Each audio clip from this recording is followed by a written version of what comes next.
They walked in silence for a time, following the perimeter of Glenorchy's high wooden walls until they finally neared the guarded entrance through which they had first walked. "So you want to tell me why you are afraid?" Domhnall ventured at length. "You fled the hall after you noticed Domhnall's man Grioghair staring at you." Osrith drew to a sudden stop, her happy bask in the hope Fionn lived shattering. She looked up where the guards were. Not one was there, not one Caimhbhíleach, nor Mac Grioghair, nor a man for Domhnall. They were likely safe. "That night, when I killed Clean Caimhbhíleach... I heard Gaelish being spoken, but also Cymric. Are the Caimhbhíleach Cymric?" "No," Domhnall replied. "Not Pictish?" "No." And Osrith trailed off. "Did the Caimhbhíleach call you afeard when you fought them?" "I did not," Osrith broke off. There was little use denying it, considering the confidences they had just shared. "I have no fear to fight," she told him. "I know your fearlessness, remember?" Osrith laughed. She remembered the day he had thrown rocks at the children in Osrith's care on their way to the monastery for lessons one morning. Constantine had lent her his sword and they had fought. Domhnall was stronger, but Shevad held her ground until Finlaith had broken them apart and then had felt her up. He had been stronger but she had had ferocity. "I know you fear something, but not a fight." "God takes my fear every time," Osrith confirmed, as she bought time as she assembled her thoughts. And this was true. She had seen the monks at Combe-Sill, at Ratlin, Iona, quiet, still, lone monks finding God in the rain and the ice and the boiling heat of summer, just like St. Cuthbert did on Fan. Isolation, rather than the collectivism of the Augustine Church. It's no wonder the Irish Church thrived where the heathen Britons lived. Patrick's natural link between their nature worship and God's teachings, and the heathen, when they saw mercantile benefits of Christianity, and that they weren't giving up many of their own beliefs, would, and did, convert. In fact, it was Betha who had told her that the Gaels were merely heathens seduced by the benefits of Christianity by trade, and that the Christian God was yet another one to add to the others, like a stone to a collection. "There's something... not right," Osrith said, eventually. "Something isn't clear, it doesn't follow. I don't know what it is, and I don't want to." And the gate was unguarded. What kind of lord did that? "We'll be gone in the morning, to Dund," Domhnall said. "I am looking forward to where my ancestors first became kings of the land. It's written, right there, in the rock. I'll show you it." "Ogham?" Osrith asked. She had seen the lines, in groups of ones and twos, up to 5 at a time, the Gaelish language written, on the Pictish stones at Dunnottar. Constantine had been right, she couldn't read it. But it wasn't used as often as Latin letters of Gaelish written by the monasteries. Taggart had once told her it was a kind of permanence with the land.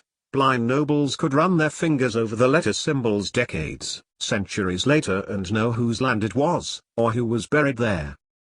"Come," Domhnall urged, as the gateway that led to the letters, "see what intruder this is." "Yes," agreed Osrith.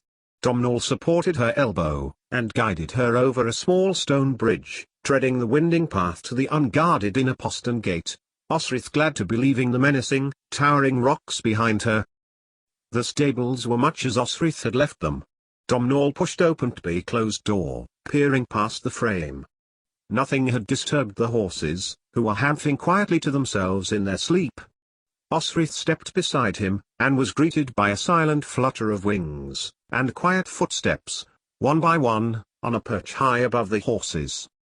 "Comacag," Domhnall confirmed her thinking. "An owl? Maybe hunting the mice. Maybe a snake hibernating?" she suggested. "A snake? Nate hare?" St. Patrick High-Melf took all of thighs from Irian, so I could not tell. Osrith followed him further in, climbing towards the door that opened to the loft upstairs, as she recalled the tale of the saint, a Briton from Cumbraland so concerned with the native heathen knowing God that he returned after slavery for that very purpose.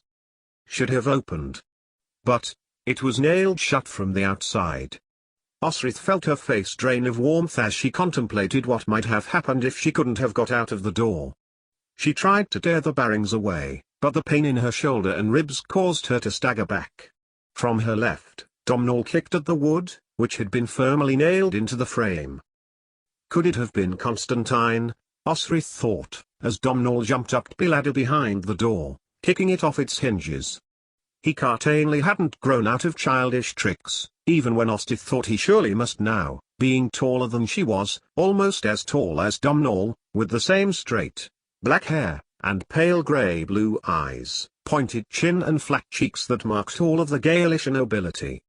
He still wished to niggle at her, and torment her when he was angry about something, and he certainly was angry about something today, considering his arguments with Domhnall of late. "Come on," Domhnall encouraged, holding out a hand. Osrith took it and he half-hauled her up the wooden rungs until she found her feet to push up. When she got to the top, Osrith lay on the straw, warmed by the horse's breath, next to the hatch, feeling for her own blanket as she handed Domhnall his back, then sat back up and pulled the woolen cloth close around her. The straw shuffled and the boards creaked, and Osrith felt her heart race as Domhnall began to descend. "Stay, will you?" Osrith called, suddenly. The creaking stopped. In the moonlight she saw Domhnall's dark hair move. "I would feel happier this night with you beside me." In the darkness, the Gaelish prince gave a quiet chuckle. "Their warrior feels afeared." "I am not afraid." Osrith shot back, then admitted, in response to Domhnall's unseen, doubt-filled face, "I am afraid a little." She heard the boards creep again and the straw rustle, and felt again the might of the wind down the glen. "But never tell anyone I told you, right?" "All right," he agreed. "It'll be much quieter here than the palace tonight, in any case." There was silence for a little while as they sat in the darkness. Then, Domhnall asked, as he shuffled closer to her, "Did you get in the fight this evening?" Osrith could feel the warmth of his breath near her face, and she lay down in the straw, feeling a little less anxious about the sounds on the path below them. "Yes," she replied, not mentioning that she had been the cause of it. "I hope you gave them more than you got. The Cainbulaich have always been enemies of Greogair's family." Domhnall shuffled again, and from the direction of his voice, Osrith deduced he must also be lying down. "But they are allies," Osrith returned. "Because they need to be. It's like I said about Flann AMD the Ui Neil throne, the allied work with him, as do the remnants of my family because of the Norse. The Greogairs and the Cainbulaich have rival land. But they all submit to Greogair, and Greogair is a loyal bondsman to Domhnall. His father, Constantine's father, were cousins to Greogair's father Dungal, their grandfathers were brothers and cousins to Sainid MacAlpin, Thrud Find. Zriogal Mo Dream, is their motto. Royal is my race, Osrith mused. Then, something clicked in her mind. So, they wish to take the throne themselves? Greogair, whose fortress this? I am sure Greogair would not turn down the offer. But they have little support outside their lands, unlike Domhnall. He could not command Dunnottar, does not descend through the Pict or Cymric as Domhnall and Constantine do. They can barely put aside grudges with the Cainbulaics. I see. Osrith yawned, warmth relaxing her, now. She was glad this headstrong Gaelish prince was now a comrade, and ally. His cold anger now would have been hard to bear. After a few minutes of silence, where Osrith expected that Domhnall was falling asleep, she heard him turn in the straw. What was Constantine calling Domhnall? Touchdeen. You don't want to know, Domhnall replied, grimly. He is unhappy about a decision Domhnall has made. Yet Constantine made it, really. He has grown since I've known him, Osrith replied. I always hope he has grown out of these childish sulks. Maybe it was childish sulks that meant he had barely spoken to Osrith since Doia. It also meant he hadn't tried to hump her, but maybe that was all finished. He had changed the day Domhnall had carried her back to the fortress at Doia from Lochfoyle after her attack naked, beaten and bloody, wrapped in his own cloak. Or, perhaps Constantine realized he was to marry and wished to be honorable to Mary. You always defend him. I hope he becomes a good king. The people of Pitland, of all of Alba, are good, honest people, who do not deserve to be slaughtered by the Norse. And when Domhnall's conscience begins to trouble him over Fenoli, he will need Constantine. Osrith heard Domhnall sigh. I am glad about Ethan. I am so very glad I didn't molest you. You are so very good in a fight, Domhnall said, after some time. Osrith turned in the direction where he lay. I am not sorry I kicked you in the balls, no matter what I said to Flansinna. I would do that to anyone if they tried that. That is fair, he conceded. Oidgmuth. Oidgmuth, Domhnall. In the darkness, Osrith's thoughts drifted to their walk, then back to Iona and Grioghair. Something still wasn't right with him. And about Uta. What would her brother say when she finally found him? How would she find him? Winchester seemed to be the place. Boca was still there, from the manuscripts she had covertly spied at Iona, though 6 months dated. You should let it grow. Domhnall had said this. He had accepted her, clearly. And she always felt her confidence grow when he stepped onto the field of battle. She could trust him to fight with head and heart. That's all she wanted. From Domhnall, from all the men next to whom she fought and battled in a shield war, their warrior sense, their loyalty in battle, that friendship of knowing what one in Othate had been through to survive. Osrith knew then. There was nothing better. What had Domhnall told her? You are a Gaelish warrior now. He had taken her oath, in the end. She felt up to the ragged, uneven strands. 4 months of it growing. It would be years until it was Gale length. Perhaps. But she liked being thought of as a boy. She was a warrior, she wanted to fight.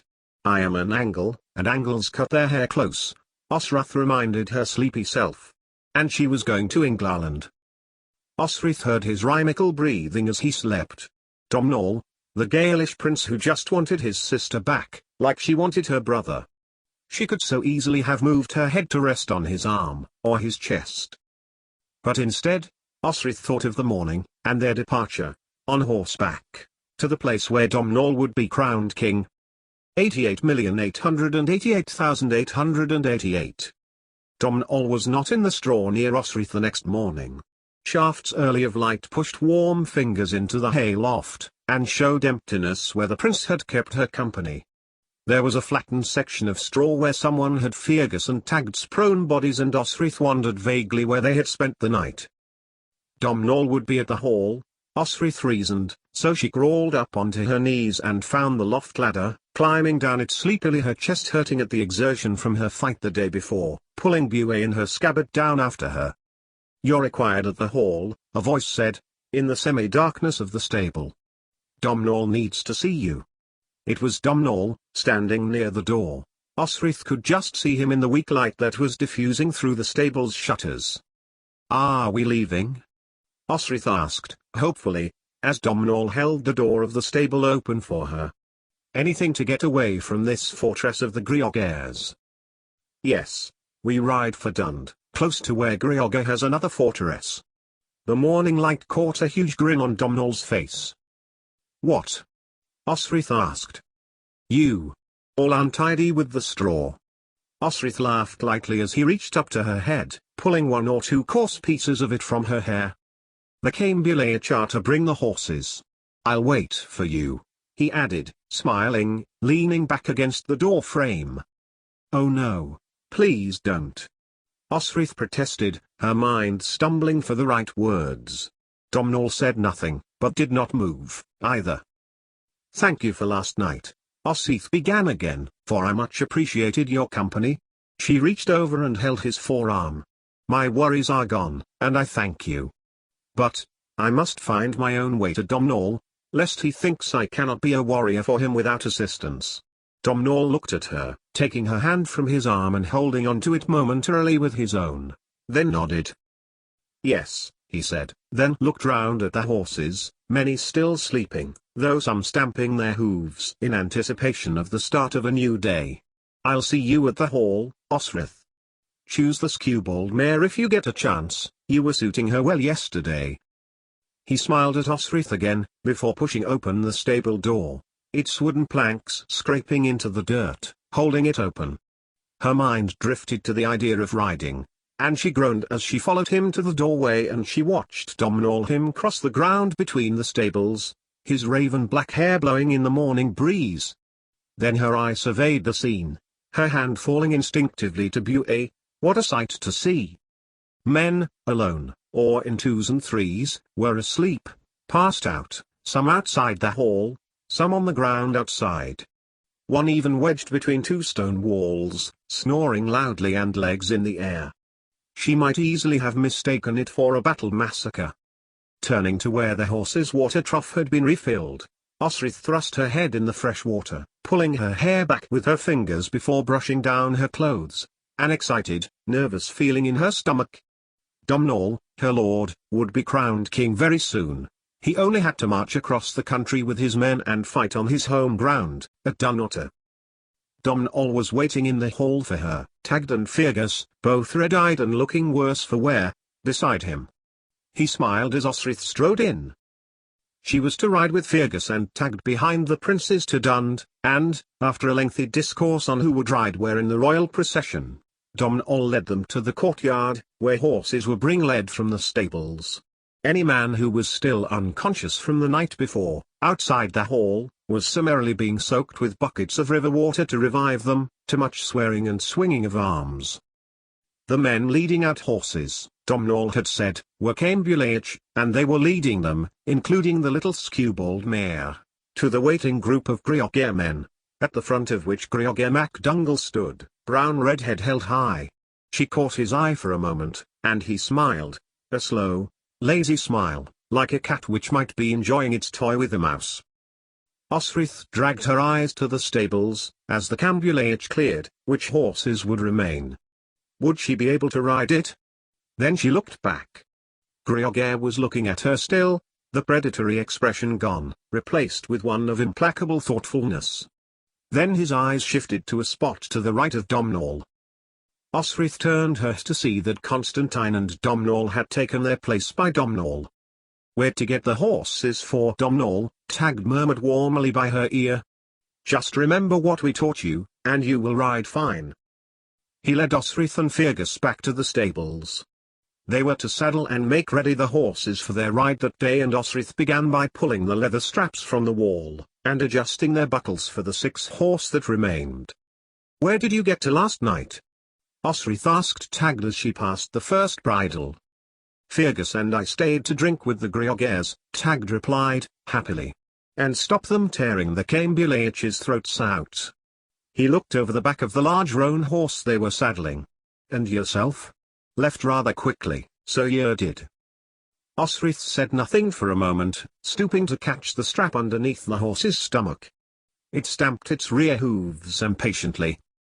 "You see," Tagd continued, "thought through me haze of sight that I did see Prince Domhnall leave these stables not so long ago."